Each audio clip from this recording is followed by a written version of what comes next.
Welcome in everybody to Fantasy Pros MLB. It's time to look ahead at the waiver wire. It's me, Joey P. Joe Pisapia. With me, of course, is the Welsh, and we're going to take a look at some hitters and some pitchers that could make an impact for you as we are looking towards the dog days of summer ahead of us already. It's amazing.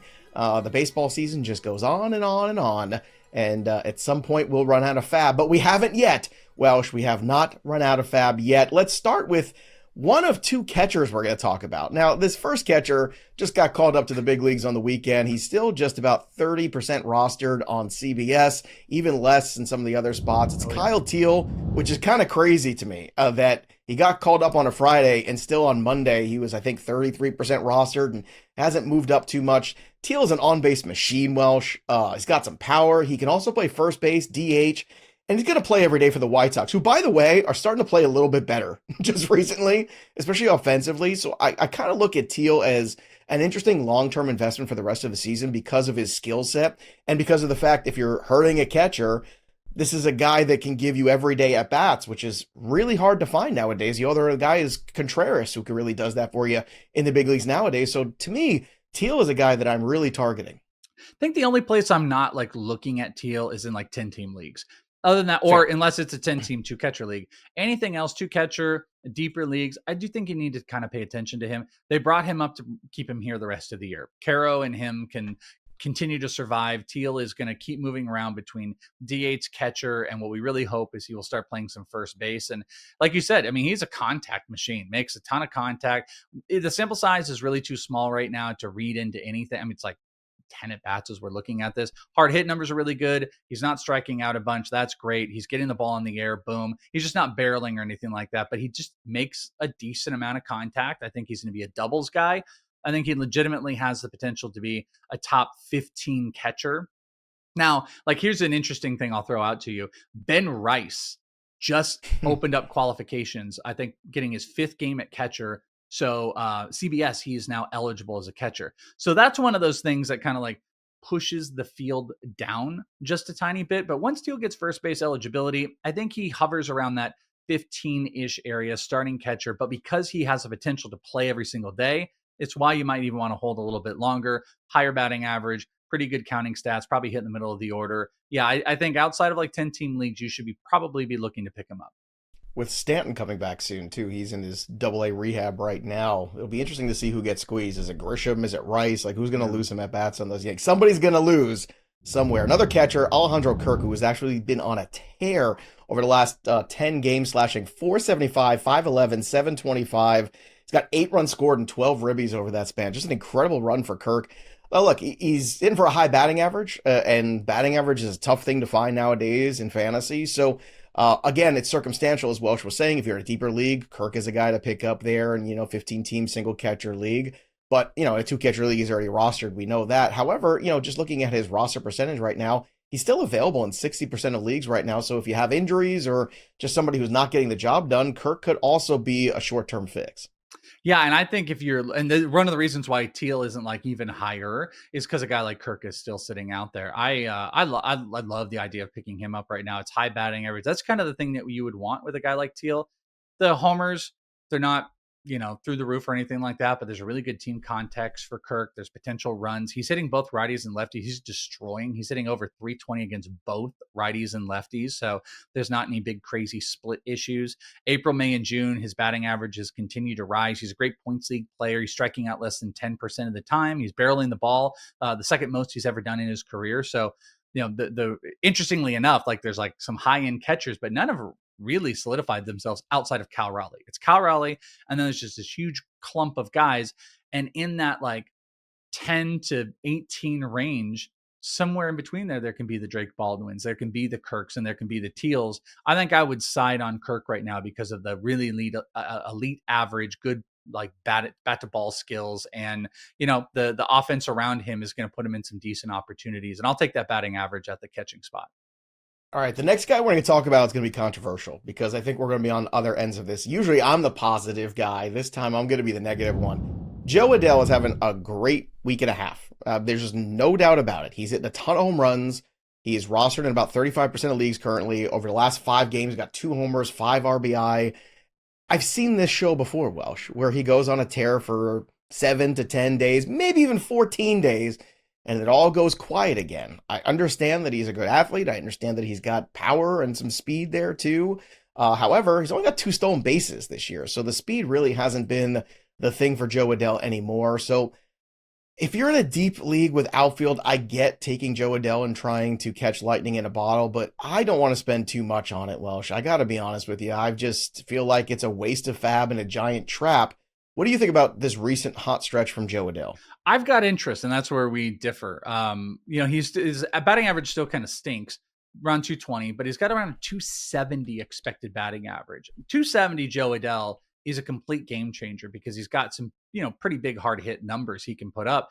Bat speed is way up. It's up over a mile and a half per hour versus previous year. He's opened his stance up more. And, we've had new batted, like stance data over on Baseball Savant, and we learn about attack angle, and his attack angle was well below average, and it's the best it's been in a couple years. So he's getting to the ball better, which is equating to better barrel percentages, the hardest average exit velocity he's had in his career, the best hard hit percentage, lowered strikeouts.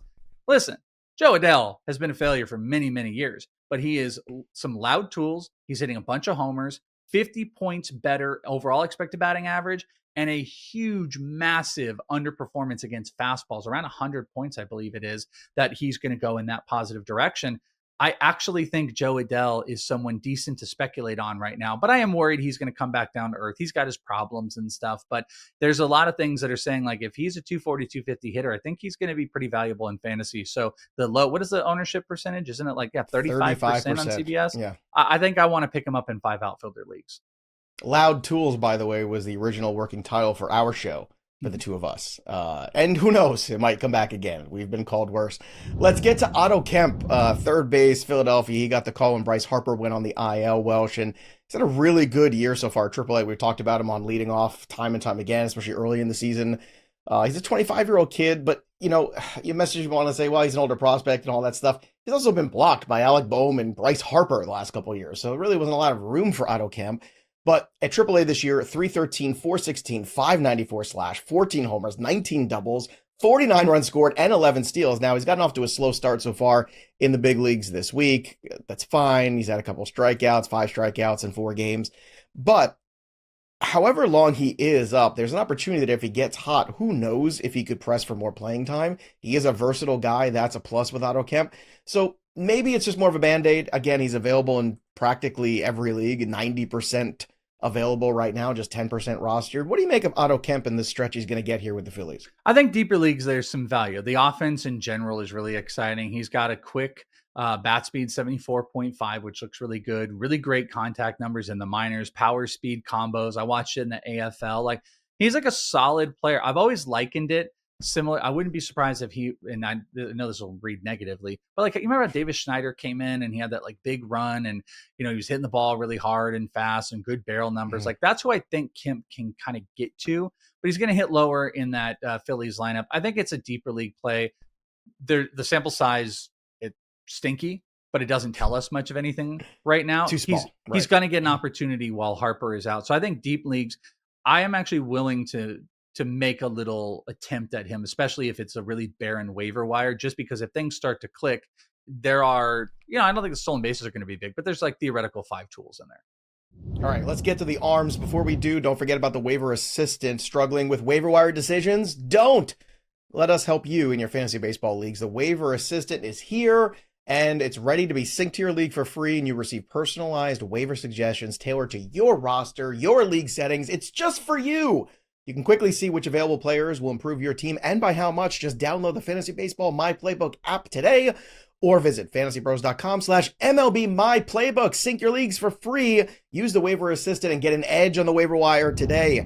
Let's start with Chad Patrick, another one of the many Brewers pitchers that we've talked about over this time. I know Mizrowski is going to make a start this week. Logan Henderson, when he's gotten opportunities, has been great. But Chad Patrick quietly putting together a really good season. He's only 3-5, but 69 innings, 63 strikeouts, 21 walks, a 1.21 whip, and a 2.84 ERA. Patrick has been really solid, and it kind of shocked me, Welsh, that he was available still in 50% of leagues. Again, I know this is a higher percentage, but if you're in a shallow league right now and you're hurting because you've lost one of the many pitchers to go down in the last 2 weeks to injury. Pablo Lopez, Burns, all these guys. If you're in a 10-team league, Patrick is probably on the waiver wire, and he's a guy that you could probably stream at least for the time being. Yeah, I think he's a decent streamer. I've kind of been continuously like playing against him, like things are going to fall apart. They just really haven't fallen apart. No? He does have an expected ERA that is almost a run higher, but that only gets him around 3.5, which is more than serviceable. He's not giving up like a bunch of hard hit or barreled contact. His cutter specifically, it's got a 10 run value according to Baseball Savant. I mean, that is probably one of the most valuable pitches so far this year. It is absolute monster. He's not a big crazy whiff guy, but he does have some K percentage in there. His four-seam fastball is almost a 28% K percentage. So, they're unlocking some of these guys. I do worry long term, if healthy, and you've got Peralta, what multiverse Woodruff is actually pitching. You've got Logan Henderson, Mizorowski. Like, does Chad Patrick continue to stay in? But that's not really your worry with him because he's not a long-term guy. I think he's a decent streamer, not looking to stream up against the Dodgers or the Padres, but there's a bunch of other teams. At this point, you could probably stream against the Diamondbacks, his former team, and a host of others. So I think I would be interested in streaming him, looking for 2 starts as well. Another guy that we kind of made jokes about, and I guess the joke's on us because Bryce Elder went out and threw an incredible performance, 12 strikeouts in his most recent outing. I've never seen a Bryce Elder 12 strikeout performance. He's only 26 years old, and now he's got that rotation spot for the foreseeable future with the injuries that they've had in that rotation. So with Smith-Shawver out with the elbow issue, Elder is in. The question is, what kind of value does he have? He's rostered in about 35% of leagues. Again, he has not been a guy, Welsh, who's really been a big strikeout pitcher. So this really came out of nowhere, and I just wonder if people are going to artificially chase it, or maybe they should. Maybe Elder is finding this other gear now after being up a few years now in the major leagues, being bounced back and forth between the minors. What do you think about Elder's most recent performance and his value in the waiver wire? Yeah, I'm not sure if I massively buy the strikeouts. One of the things that stands out, it looks like he's moved to more primary slider. He threw it 31% of the time last year. It's 39%. It's the number one pitch that he's throwing, but the whiff rate has kind of gone down. So you got to be more efficient, especially with your secondary stuff, if that is your main pitch, if that's what you're going to. But the whiff rates are also really low. Like his changeup is under 12%, four seam and sinker, those are under 13%. So it's all sliders. So I kind of don't think the strikeout potential is going to continue, but the pitch mix change has led to some really good results. Whip numbers have kind of come down. Walks are at a career low at 6.9. I think it's kind of like Chad Patrick. To be honest with you, though, I think I might lean on Elder just a tiny bit more. I can kind of get into, he's got the mix. You got the four seam and the sinker and the changeup to change eye levels when you're throwing a slider. And that slider, if it can even become more efficient, I think that would be kind of exciting. But I think I would probably prioritize him a tiny bit over Chad Patrick. All right. We got 2 more guys to talk about, 2 relievers. David Bednar of the Pittsburgh Pirates, 48% rostered. Kind of surprising. Again, when everyone just looking for saves, we saw Martinez go on the IL. We've seen all these problems in Texas and other places too. I think Bednar is going to be on the block pretty soon. I mean, the Pirates are awful. So somebody's going to go after Bednar and take a shot on him, I think, on the cheap.